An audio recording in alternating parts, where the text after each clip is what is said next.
It is a grey morning in Thessaly, and the hills above Skotusa are invisible. Fog sits in the hollows like something alive. Somewhere in that murk, 20,000 Macedonians are climbing the ridgeline called the Dog's Heads. Kynocephalae, sarissa pikes lashed to their backs, the bronze points scraping against each other with a sound like a drawer full of knives. On the other side of the ridge, an equal number of Roman legionaries are doing the same thing, and neither army knows the other is there. In less than an hour, they will collide in a battle so confused that the outcome will turn on what one unnamed Roman officer does with 20 units, a decision no one ordered him to make. A flanking charge that lasts perhaps 15 minutes and breaks the Macedonian line forever. 8,000 men will die on those slopes, and the world that follows, the Roman world, the Latin world, the world we were all born into, will begin. But here is the question. What if that charge fails? What if that unnamed tribune's improvisation hits a wall of pikes instead of a disordered mob, and the phalanx holds? Yes, this is high on the improbable list, an entire civilization hinging on 15 minutes of fog. And yet, consider the scale. One afternoon in a place most people cannot find on a map, and the consequence is everything. The Roman Empire, the Latin language, the shape of Europe, the spread of Christianity, the fall of Constantinople a millennium and a half later, all of it, balanced on a ridgeline in the fog. If you find that thought as unsettling as I do, hit subscribe and drop a comment telling me where you are listening from tonight. Because what follows is the world that never was, a world where Greece does not fall, where Rome never crosses the Adriatic to stay, and where the entire Eastern Mediterranean grows up Greek in a way that our timeline only hinted at before Rome swallowed it whole.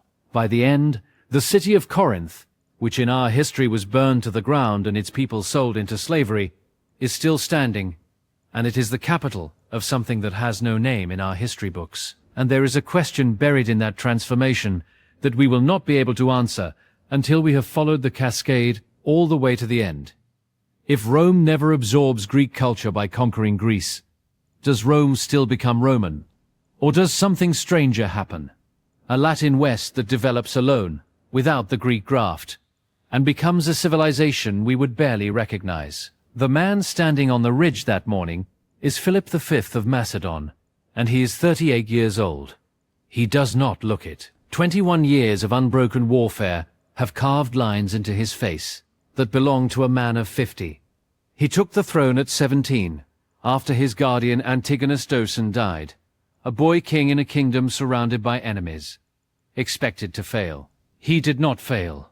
By 25, he was the most dynamic ruler in the Greek world.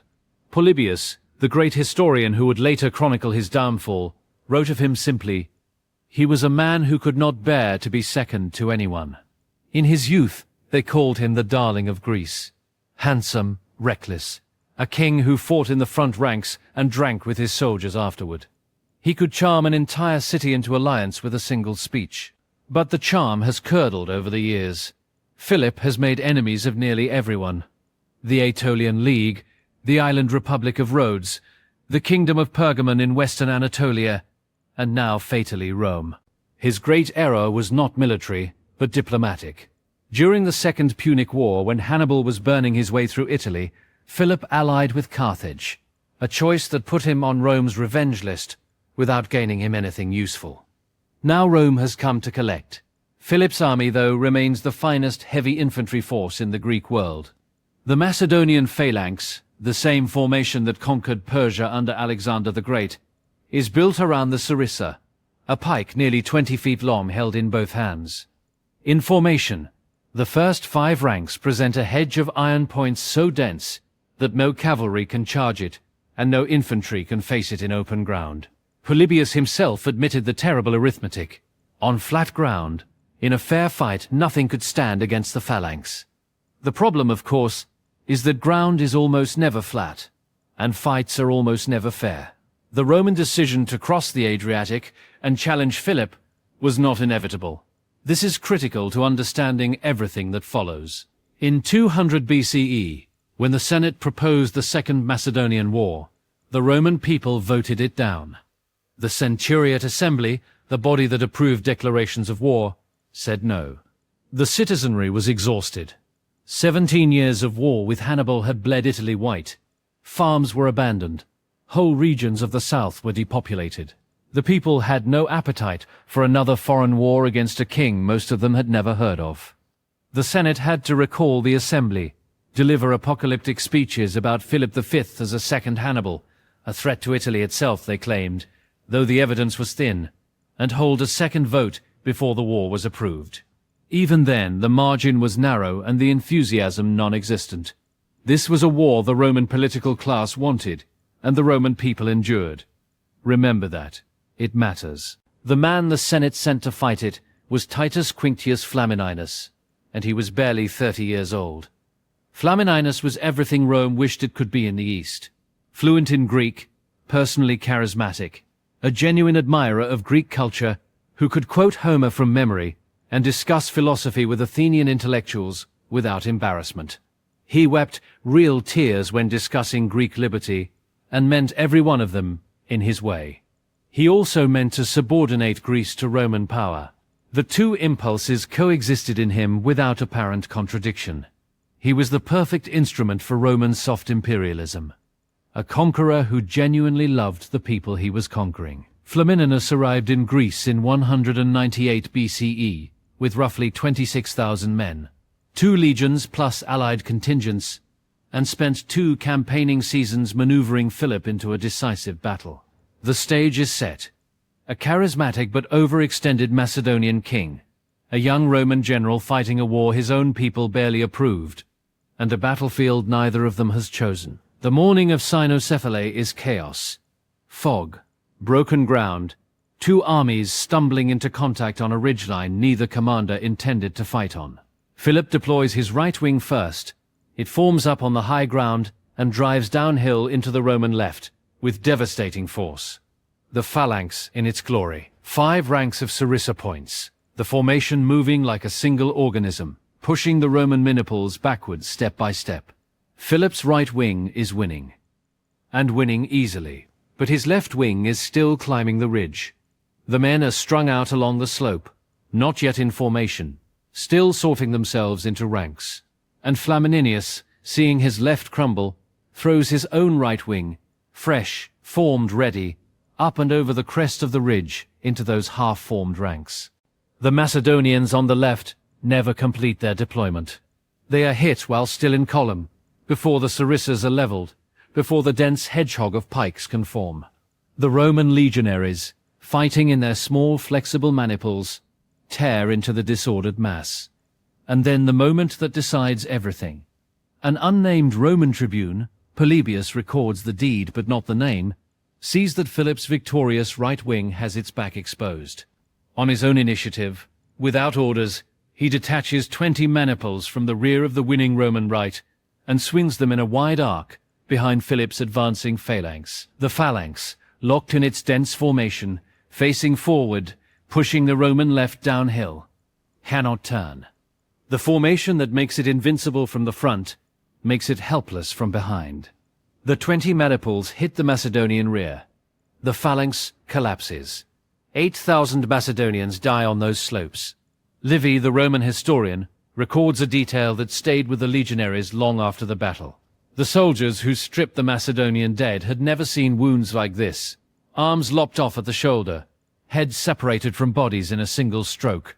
The work of the sarissa in those minutes when the phalanx had been winning. Even in defeat, the weapon terrified them. After Cynocephalae, everything falls apart.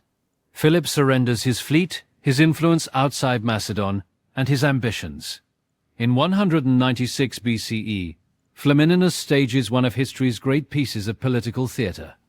At the Isthmian Games at Corinth, before the assembled Greeks of every city and league, a herald proclaims that Rome has freed all Greek states from Macedonian domination. The crowd erupts. People weep openly. Plutarch, writing centuries later, says that birds fell dead out of the sky from the sheer volume of the noise. It is one of the most celebrated moments in ancient history. And it is a lie. Roman freedom means Roman supervision. Roman advisors in every city. Roman interests above all others.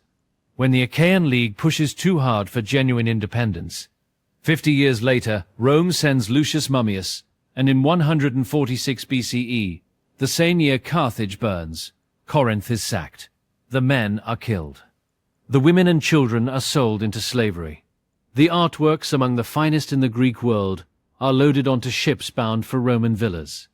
A Roman soldier is seen playing dice on the back of a painting by Aristides, one of the most famous artworks in the ancient world. And Mummius, who knows nothing about art, only intervenes when someone tells him how much it is worth. Greece becomes a Roman province. The phalanx is dead. The city-states are dead. Greek culture survives. Indeed, it conquers Rome from within, reshaping Roman thought, Roman art, Roman identity. But Greek independence is gone forever. That is the real timeline. Now we rewind to the fog on the ridgeline and change 15 minutes. And there it is. The single most consequential game of dice in the ancient world. Not the roll itself, the decision of one unnamed man to march 2,000 soldiers sideways across a foggy hill. Remove that decision, and every sentence you have heard about the Roman Empire needs to be rewritten. Same morning, same ridgeline, same fog clinging to the hollows of the dogs' heads. Philip V's right wing is winning. The phalanx in its terrible glory, 5 ranks of sarissa points driving downhill. The Roman left buckling under a pressure no infantry in the Mediterranean can withstand. On the opposite slope, Philip's left wing is climbing. In our timeline, they are still disordered when the Roman right crests the ridge and crashes into them. In this timeline, 10 minutes changes everything. Perhaps the fog is thicker on this morning, and Flamininus's advance is slower, his officers losing direction on the broken ground. Perhaps Philip's left-wing commander, the sources are silent on his name, gets his men sorted into formation a few critical minutes earlier. The sarissa pikes leveled, the ranks locked shoulder to shoulder. The specifics do not matter. What matters is what the Roman right sees when it reaches the top of the ridge. Not a mob of men still sorting themselves into ranks, a formed phalanx. Sarissa points leveled, bronze caps glinting even in the murk. 500 yards of bristling iron. The charge hits and stops. The Roman manipulars slam into a wall of pikes and recoil like water thrown against stone. Polybius's own observation lands with the force of prophecy. On ground of their choosing, in formation, nothing could face the phalanx. The legionaries fall back, and the unnamed tribune, that man whose improvised flanking attack won the real battle, leads his 20 miniples around the side of the formation to strike the Macedonian flank. But the flank is ready. The pikes wheel. The maniples, designed for open fighting in loose order, are funneled into the dense forest of iron points. They shatter against them. The tribune dies somewhere in the fog. No one records his name in this timeline either. And on the other slope, Philip's right wing finishes the job. The Roman left, already reeling, breaks entirely. The rout spreads. Flamininus's army disintegrates. Not a fighting retreat, but a panicked flight.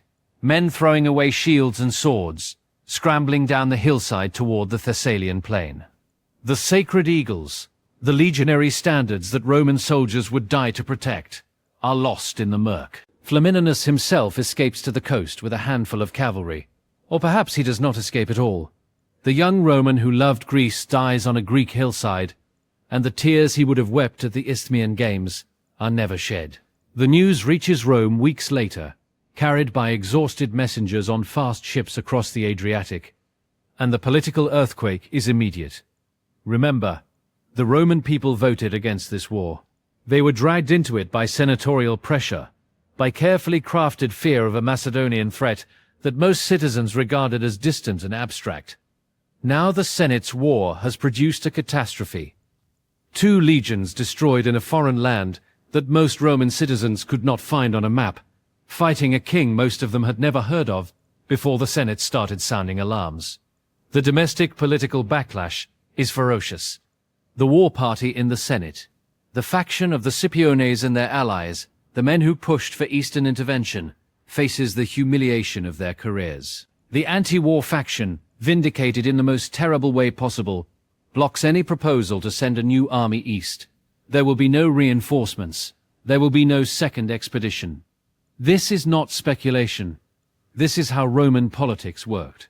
After the disaster at Arausio in 105 BCE, when 2 Roman armies were destroyed by the Cimbri, the Senate's internal power dynamics shifted so dramatically that it enabled Gaius Marius's unprecedented string of consulships. After Carrhae in 53 BCE, when Crassus lost his legions in Parthia, Rome never launched another major eastern offensive for a generation. A Cynocephalae disaster would produce the same paralysis, except this time the war was unpopular before it even started. The immediate objection is obvious. Rome always comes back. Cannae killed 70,000 Romans in a single afternoon, and Rome still won the war against Hannibal. So would the Senate not simply raise new legions and try again? Here is the thing. Cannae was fought in Italy, on Roman soil, when the survival of the Roman state was at stake. Every citizen could see the Carthaginian army from the walls of their allied cities. Greece is across the Adriatic, a foreign theatre in a war most Roman citizens never wanted. The parallel is not Cannae. The parallel is Teutoburg Forest, where 3 legions were destroyed in the forests of Germany in 9 CE, and Rome, the most militarily resilient state in ancient history, simply never went back. Augustus, the most powerful man in the world, wept and repeated over and over, "Varus, give me back my legions." And that was the end of Roman expansion into Germany. Forever. A Cynocephalae catastrophe, in a war that was already politically toxic, would produce the same reaction: grief, fury at the Senate, and a hard turn inward. The war Rome's own people never wanted would become the war Rome never repeated. On the Greek side, the transformation is instantaneous. Philip V, yesterday a king fighting for survival, diplomatically isolated, running out of allies, is now the man who broke Rome. The prestige is incalculable. Every Greek city-state, every league, every petty king in the Aegean has just watched the invincible Roman legion shattered on a Greek hillside by a Greek king leading a Greek army. The psychological effect ripples across the entire eastern Mediterranean. Philip channels this into diplomacy with a skill that Polybius would have recognized as his old charm returned. He does not repeat the mistake of his ancestors and try to rule Greece through terror. He does not garrison every city and demand unconditional submission. Instead, he reaches for the precedent that every educated Greek understands: his ancestor Philip II and the League of Corinth. That earlier Philip, after the Battle of Chaeronea in 338 BCE, had united the Greek city-states under Macedonian leadership through a federal structure that left each city its internal autonomy, while Macedon controlled foreign policy and military command. It was hegemony, not empire. Philip V now offers the same deal, and this time, unlike 338, he is not the conqueror the Greeks are submitting to. He is the liberator. He is the man who saved Greece from Rome. The Achaean League, the powerful federation of Peloponnesian city-states that in our timeline would become Rome's proxy and then its victim, joins willingly. The threat of Rome has achieved what Macedonian diplomacy alone never could. It has given the Greeks a reason to unite. The objection comes from another angle now. Why would the Greeks unite under Philip? They hated Macedon nearly as much as they hated Rome. They did. And they also united under Philip II in 338. For the same reason, a common enemy made Macedonian leadership tolerable. Fear of Rome is the glue. Remove Rome, and the federation eventually faces centrifugal pressure. But by then, the shared prosperity has created new reasons to stay together. The European Union was founded on the fear of another war. It persists because of the single market. The same logic applies. But Greek politics is Greek politics, and not everyone falls into line. The Aetolian League, hard men from central Greece, ancient rivals of both Macedon and Achaea, has no interest in submitting to Philip. In our timeline, the Aetolians allied with Rome against Macedon. Here, without a Roman army to back them, they look east, to Antiochus III of the Seleucid Empire, the great king who controls everything from Anatolia to Persia, and who has his own ambitions in Greece. This is the first test of the new order, and it comes fast. Philip cannot let the Aetolians open a back door for Seleucid intervention. He moves with a combination of military threat and political concession that shows the mature Philip at his best.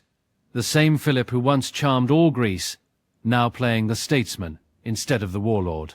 The Aetolians are offered generous terms within the new federation.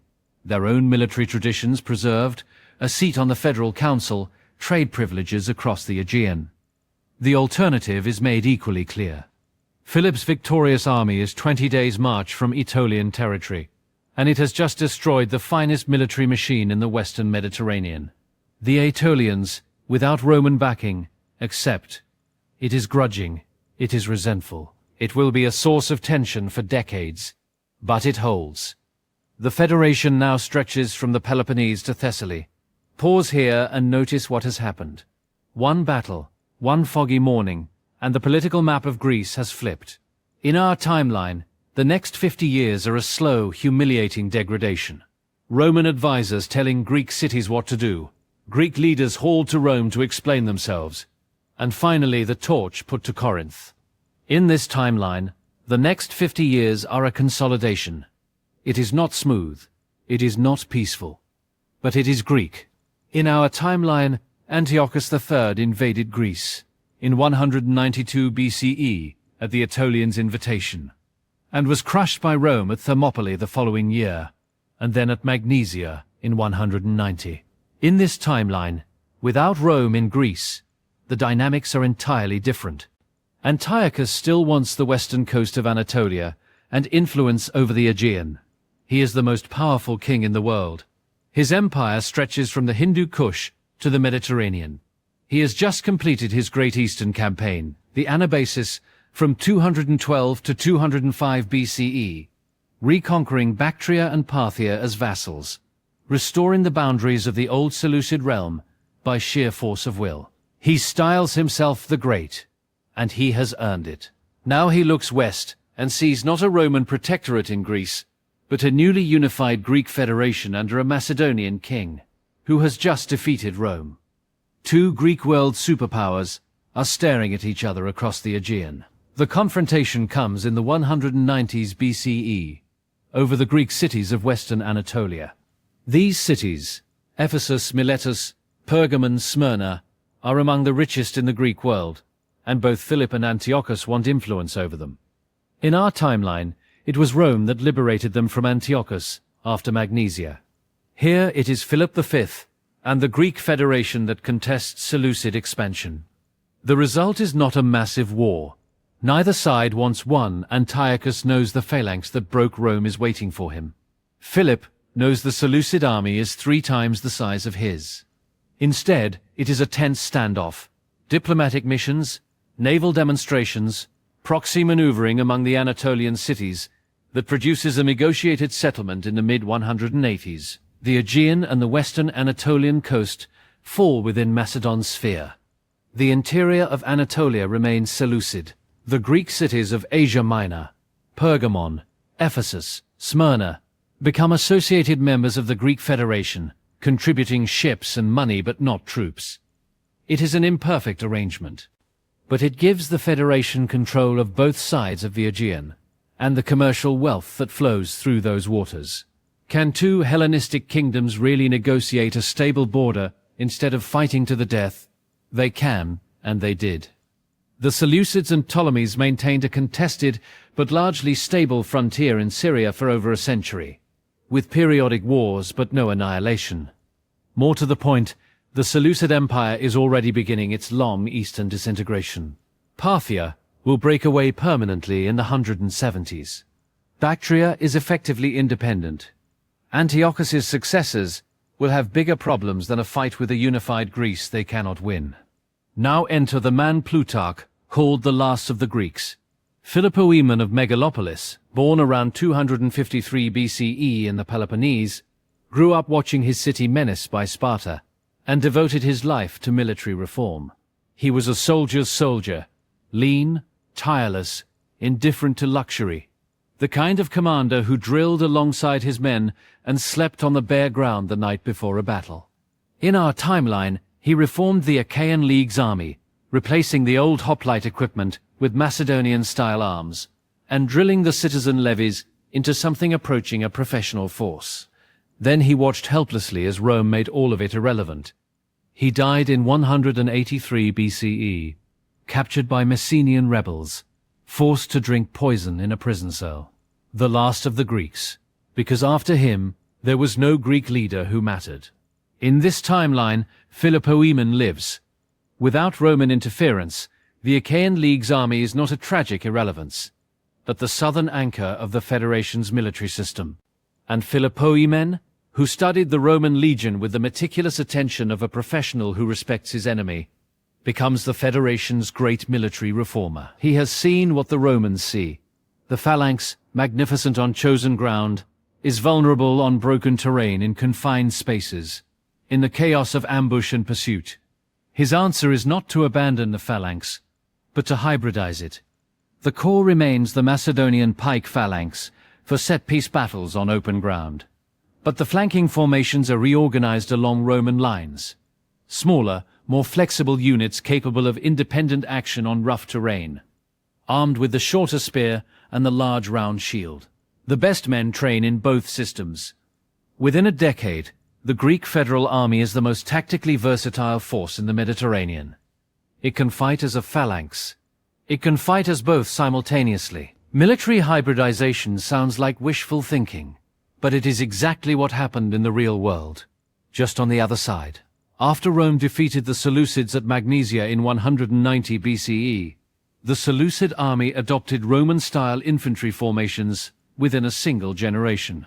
Mithridates VI of Pontus did the same thing a century later, fielding legionary-style troops against Rome itself. If the losers could adapt that fast, there is no reason the winners could not adapt faster, especially with a military genius like Philopoemen directing the process. Philip V dies around 179 BCE, the same year as in our timeline. The divergence does not change his lifespan, but what he leaves behind is unrecognizable from our history.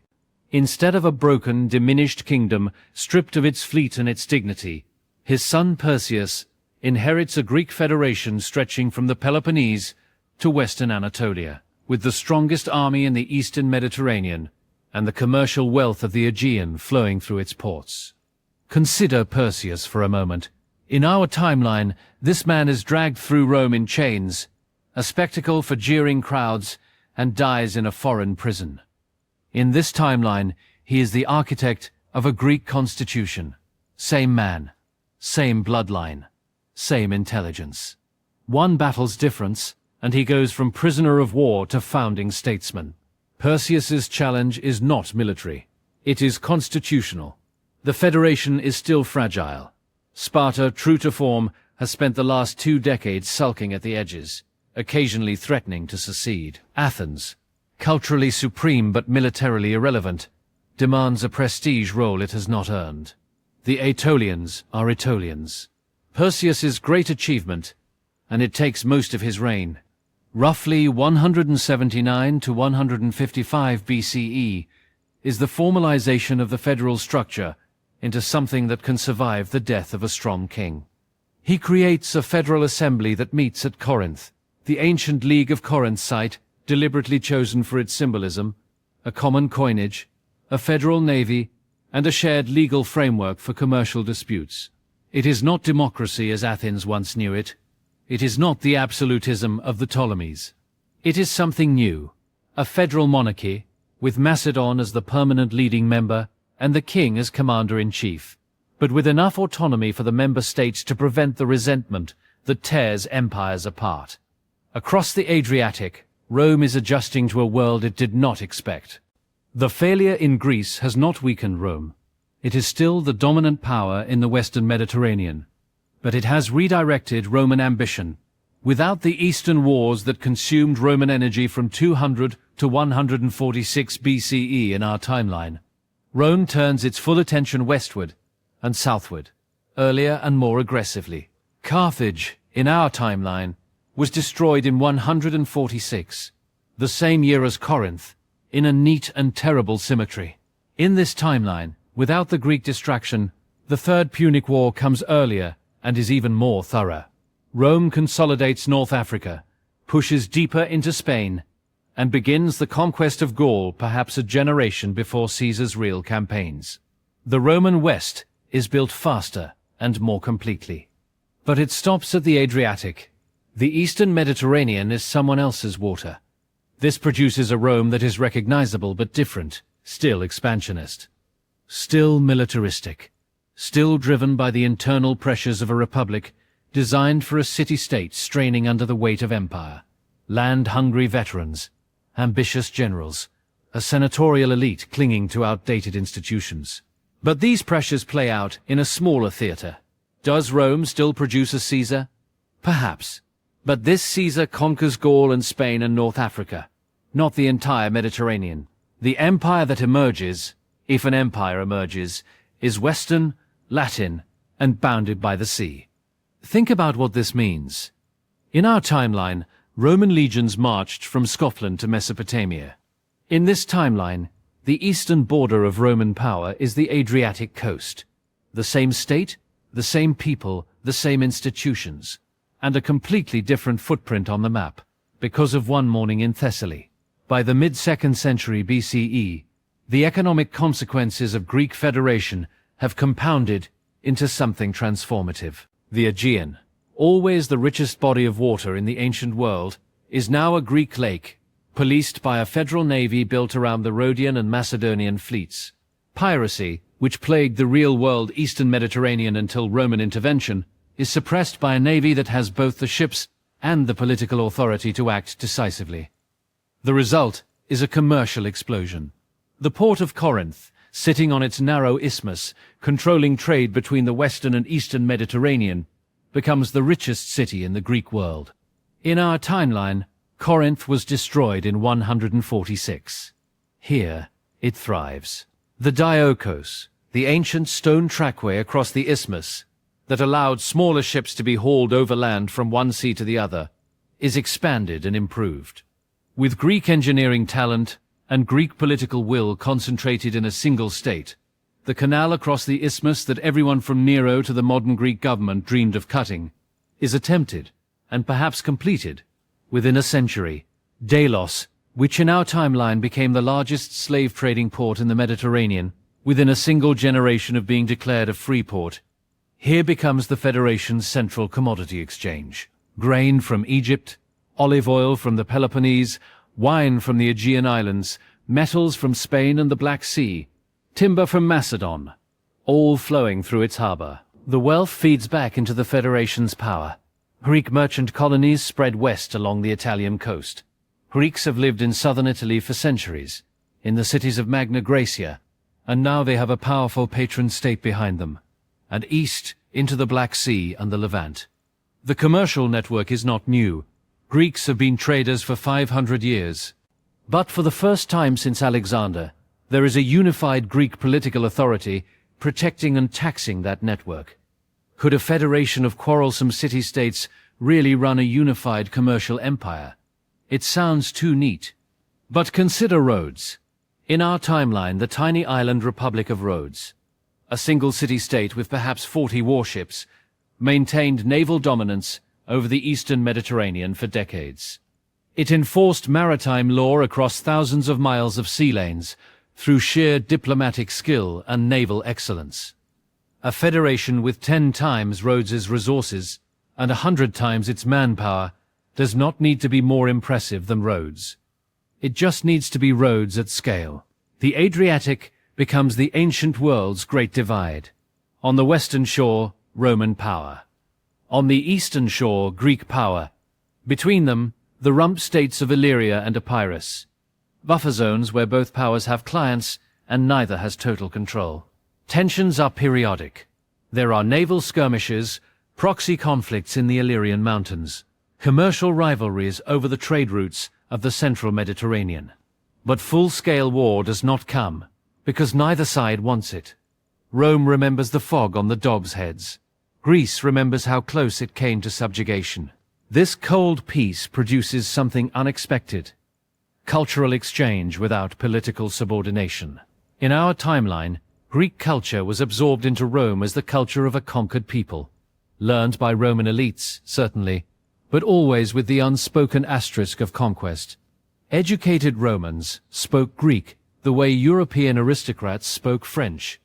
As the language of civilization, yes, but the civilization of someone they had beaten. Here, Greek culture crosses the Adriatic as the culture of a rival, admired, imitated, but also resented, competed with. Roman art develops differently. Roman literature develops differently. Without the wholesale adoption of Greek models that produced Virgil's Aeneid and Horace's Odes, and the entire golden age of Latin literature, the Latin literary tradition might remain rougher, more purely Roman, more like the early works of Ennius and Plautus, a literature less polished, but more distinctively its own. What that means for the Latin language, for Roman thought, for the entire Western intellectual tradition, is a question with no settled answer. While the Western border hardens, the Eastern frontier is disintegrating, but in Greece's favor. The Seleucid Empire, which held together under Antiochus III through sheer force of personality, falls apart after his death in 187 BCE. Parthia breaks away permanently. Bactria goes its own way. The rump Seleucid state, centered on Syria and Mesopotamia, is racked by civil wars and dynastic fratricides. In our timeline, it was Rome that eventually absorbed the Seleucid remnants. Pompey's eastern settlement in 63 BCE organized the entire region into Roman provinces and client kingdoms. In this timeline, it is the Greek Federation that steps into the vacuum. Not through conquest. Greece does not have the manpower for deep eastern conquest, and the Federation's strength lies in its naval and commercial network, not in occupying vast territories. Instead, the mechanism is the same one that worked in Western Anatolia. Federation. The Greek cities of the Levant, Antioch, Seleucia on the Orontes, the port cities of Phoenicia, are culturally Greek already. They have been Greek-speaking since Alexander's generals founded them 2 centuries earlier. As Seleucid power recedes, these cities drift into the Greek Federation's orbit. They join as associated members, contributing revenue and naval contingents in exchange for commercial access and military protection. By the early 1st century BCE, the Federation's sphere of influence stretches from the Adriatic to the Euphrates, not a unified empire, but a network of federal members, associated cities, and client states held together by commercial interest, cultural affinity, and the federal navy that patrols every sea lane from the Black Sea to the Red Sea. This looks like empire building, and the objection writes itself. The Greeks tried this under Alexander, and it fell apart in a generation. True, but Alexander's empire failed because it had no federal structure. It was one man's personal conquest, held together by one man's personal charisma, and when that man died in Babylon at 32, his generals carved it up like a carcass. This federation is built from the bottom up. City-states that joined voluntarily or semi-voluntarily, with their own governments and their own commercial interests, held together by institutions that survive any individual king. The analogy is not Alexander. The analogy is the Hanseatic League, that network of northern European trading cities that maintained its cohesion for 3 centuries through shared commercial interest, not through conquest. The Ptolemaic Kingdom of Egypt is the one Hellenistic power that survives intact in both timelines. For a while, Egypt is the breadbasket of the Eastern Mediterranean, and its relationship with the Greek Federation is the most complex dynamic in this transformed world. The Ptolemies are Greek by blood. The ruling family descends from Alexander's general Ptolemy I, but they rule Egypt as pharaohs. They speak to their Egyptian subjects in the ancient language, and they have always seen themselves as rivals to Macedon, not subordinates. In our timeline, Ptolemaic Egypt declines steadily through civil wars, dynastic murders, and Roman interference, until Cleopatra's final gamble with Mark Antony. In this timeline, without Roman interference, Egypt is freer but also faces the Greek Federation alone, without a Roman patron to play off against Macedonian pressure. The result is a long, tense semi-alliance. Egypt provides grain. The Federation provides naval protection and market access. The Ptolemies maintain their independence, but are increasingly drawn into the Federation's economic orbit. By the 1st century BCE, Egypt is effectively an associated member, independent in name, integrated in practice. It is not conquest, it is gravity. And now step back and look at the map. In our timeline, by the 1st century BCE, the entire eastern Mediterranean is Roman. Provinces and client states answering to the Senate. In this timeline, it is Greek. A federation stretches from Corinth to Ephesus to Antioch. The grain ships from Alexandria carry their cargo to Delos, not Ostia. The language of commerce, law and culture from the Adriatic to the Euphrates is Greek, not because a foreign conqueror imposed it, but because the Greeks themselves built the system that sustains it. The Mediterranean is not unified. It is divided, and that changes everything that comes next. The 1st century BCE. In our timeline, this is the era of the late Roman Republic's civil wars. Marius and Sulla, Caesar and Pompey, Octavian and Antony, convulsions that transform the Republic into the Empire, and put the entire Mediterranean under one man's authority. In this timeline, those civil wars still happen.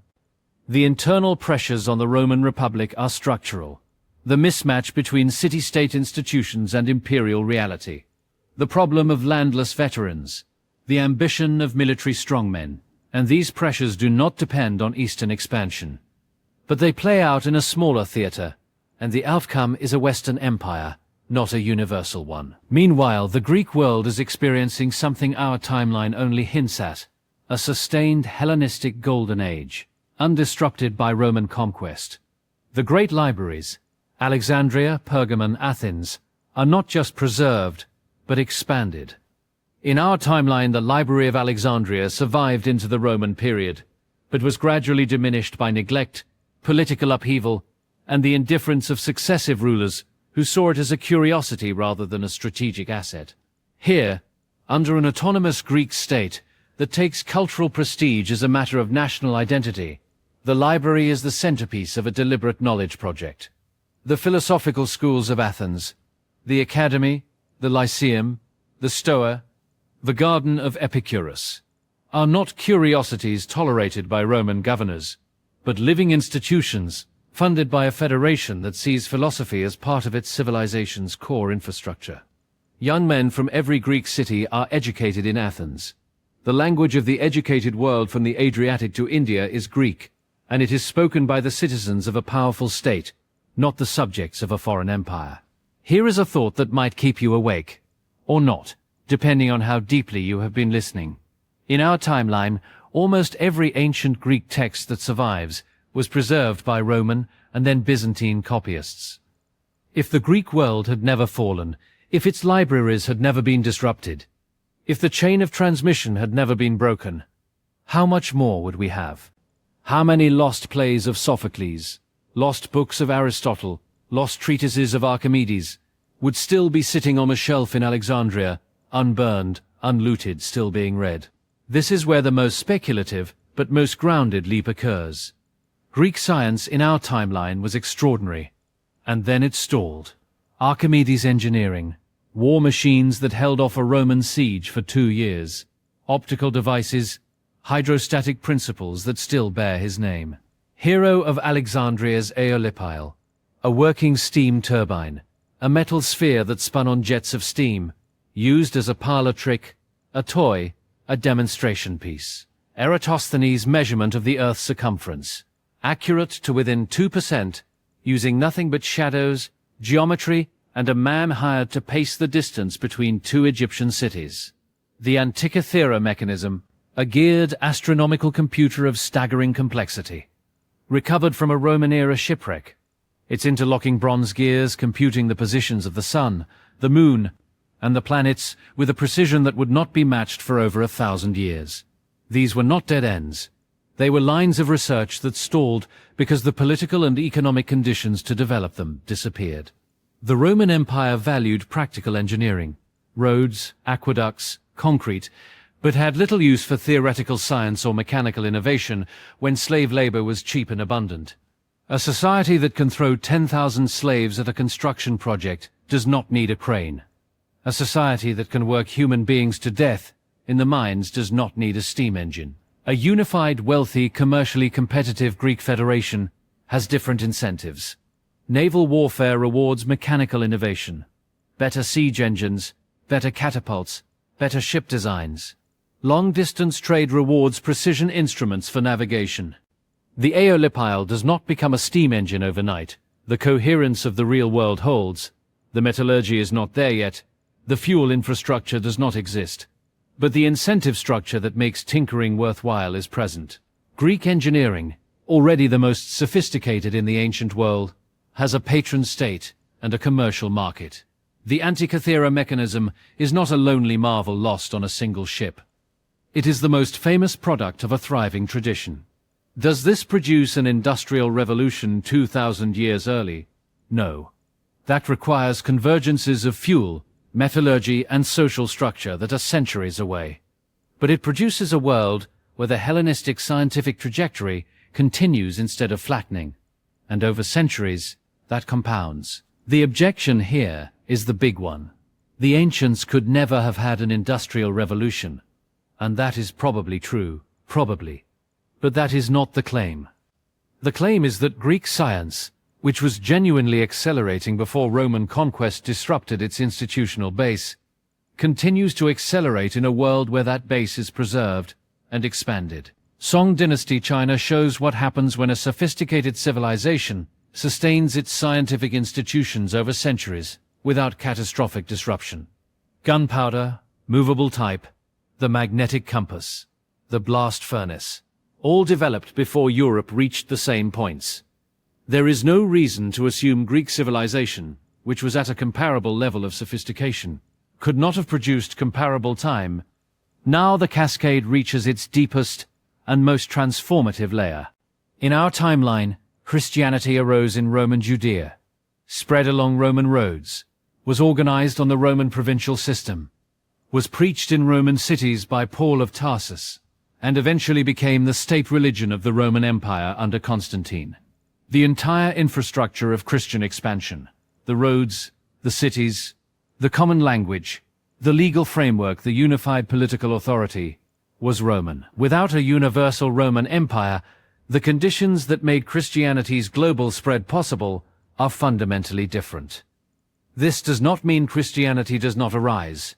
The religious conditions in first-century Judea are local: messianic expectation, apocalyptic fervor, Roman occupation that in this timeline is replaced by Greek Federation influence, which is no less oppressive to the Judean population. Jesus of Nazareth is born, teaches, dies. The early church exists, but its spread follows a different network. In our timeline, Paul carried the gospel along Roman highways to Roman cities: Antioch, Ephesus, Corinth, Thessalonica, Rome itself. In this timeline, those eastern cities are Greek Federation cities, still cosmopolitan, still connected, still polyglot. Christianity can still spread eastward and across the Greek world, but the westward spread, to Rome, to Gaul, to Britain, is impeded by the Adriatic border. The Latin West and the Greek East develop different religious trajectories. Could Christianity really be contained to the Eastern Mediterranean? The assumption is that its spread was inevitable and universal, but early Christianity spread along existing social networks, predominantly urban, predominantly Greek-speaking, predominantly in the Eastern Mediterranean. Its westward penetration into the Latin-speaking world took centuries, and was massively accelerated by Constantine's patronage. Without a unified Roman Empire, without Constantine, the westward spread is not impossible, but it is a trickle, not a flood. Perhaps Christianity becomes the dominant religion of the Greek Federation, a Greek Christianity centered on Antioch and Corinth and Alexandria, Greek-speaking from the start. Its theology developed in the language of Plato and Aristotle rather than filtered through Latin. Perhaps the Latin West develops its own religious evolution. The mystery cults of Mithras, Isis, Cybele never displaced by a single dominant faith, persisting and transforming into something that has no parallel in our history. Let that sink in for a moment. No Roman Catholic Church, no Latin Bible, no Pope in Rome. Instead, a Greek Christian church, if it becomes Christian at all, centered on Antioch and Alexandria, speaking Greek, thinking Greek, developing theology in the language of Plato and Aristotle, rather than the language of Cicero and Augustine. And in the West, a Latin civilization that finds its own way to God, or does not. The entire religious architecture of the Western world, the thing that shaped everything from medieval politics to modern ethics, is unrecognizable. Pull back now to the widest possible view. It is the year 1 of the Common Era, the turn of the millennium by our calendar, though no one in this world counts it that way. The Western Mediterranean is dominated by a Roman Empire, perhaps under an Augustus-like figure, perhaps still a fractious republic, that controls Italy, North Africa, Spain, Gaul, and parts of Britain. It is powerful, militaristic, Latin-speaking, and its eastern border is the Adriatic Sea. It is not the Rome we know. It is smaller, more homogeneous, and it never absorbed the Greek cultural patrimony that made our Rome what it was. Its architecture is heavier. Its literature is rougher. Its gods are older and stranger. The archaic Italic deities never smoothed and systematized by Greek influence into the elegant Olympian pantheon the Romans of our history adopted. The Eastern Mediterranean is dominated by the Hellenic Federation, a network of city-states, kingdoms, and associated members stretching from the Adriatic to the Euphrates, united by the Greek language, a common legal framework, and the federal fleet that patrols the sea lanes from the Black Sea to the Red Sea. Corinth is its political capital. Alexandria is its intellectual capital. The Aegean is its heart. It is not an empire in the Roman sense. It is a federation, messy, fractious, prone to internal disputes, held together by shared culture and shared profit rather than by conquest. But it works. It has worked for almost 2 centuries, and it is the most sophisticated civilization on Earth.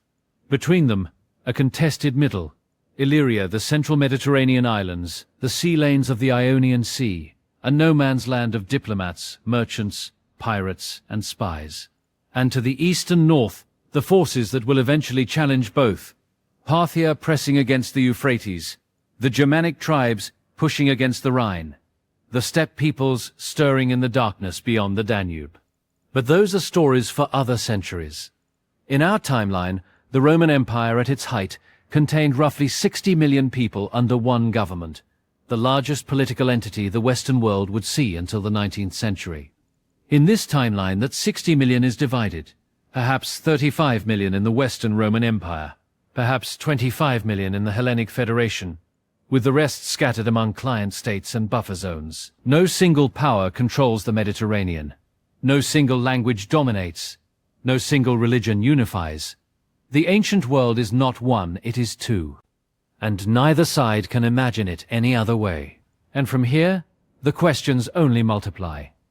Does the Hellenic Federation survive the first century of the Common Era, or does it succumb to the same internal pressures that fragmented every Greek state before it?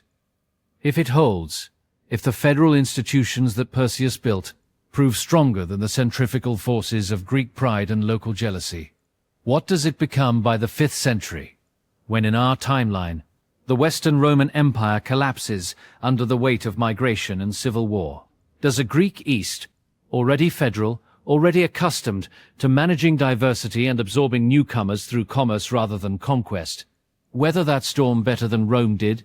Or does it shatter too, and the Eastern Mediterranean fractures into a dozen successor states, Greek-speaking, culturally unified, but politically divided, like Renaissance Italy writ large across the Aegean? And what about the West? A Roman Empire that never absorbed Greece is a Rome that never became the Rome we know. No Greek philosophy reshaping Roman law into the universal system that underpins modern jurisprudence.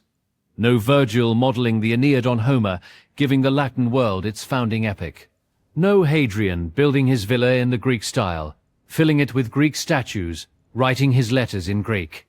This Rome is something else, something that Latin scholarship has no name for, because it never existed. A Western Mediterranean power shaped by Etruscan roots and Italic traditions, and the hard pragmatism of the legions, but without the Greek polish that made our Rome feel universal. Does it still produce a Constantine? Does it still become Christian? Or does it develop along a path we cannot even sketch, because every reference point we have for Rome already includes Greece? The map of the medieval world is unrecognizable. There is no Byzantium, because there is no need for a second Rome. The Greek world never lost its independence in the first place. There is no Holy Roman Empire, because the idea of a universal Christian empire centered on Rome never takes hold in a world where Rome is regional. The languages of Europe develop differently. The borders fall differently. The Crusades, if they happen at all, are launched from a different shore against a different foe. All of it, every bit of it, because of one foggy morning on a hill in Thessaly, and an unnamed Roman officer whose flanking charge hit a formed phalanx instead of a disordered mob. Corinth is still standing. That is the sentence that captures it. In our timeline, the Roman general Mummius put it to the torch in 146 BCE. The women and children were sold. The paintings were used as game boards. And the Greek world became a Roman province for the rest of antiquity. In this timeline, Corinth still stands. Its harbor is full of ships from 3 continents. Its markets sell Egyptian grain and Phoenician glass and Black Sea timber. Its temples are the most beautiful in the world. And its people have never heard the name Mummius, because the man who would have destroyed their city never had a reason to cross the Adriatic. One afternoon, that is all it would have taken. One phalanx that formed up 10 minutes faster. One flanking charge that broke against a wall of pikes instead of scattering a half-formed line. And the entire ancient world pivots. The Rome we know never becomes the Rome we know. The Greece we lost never falls. And the Mediterranean, the sea at the center of the world, stays divided. Greek and Latin, 2 civilizations instead of 1. All the way to the horizon.